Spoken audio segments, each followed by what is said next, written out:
kekuatan analisa anggaran jumlah kerusi kedua-dua gabungan mampu tubuh kerajaan Sabah GRSPKRPH Sabah seperti kerajaan, lalu tambah lagi UMNO atau BN lain parti kecil dan bebas kembali sokong kerajaan GAS atau PKRPH.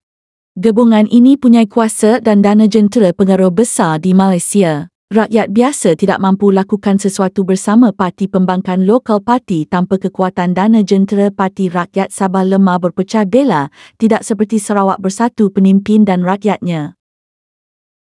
Berdasarkan realiti ini, politik Sabah dikuasai Parti Nasional Malaysia termasuk DUN dan Kerajaan Sabah. Realitinya, benarlah hanya parti-parti nasional mampu perintah Sabah dan stabilkannya.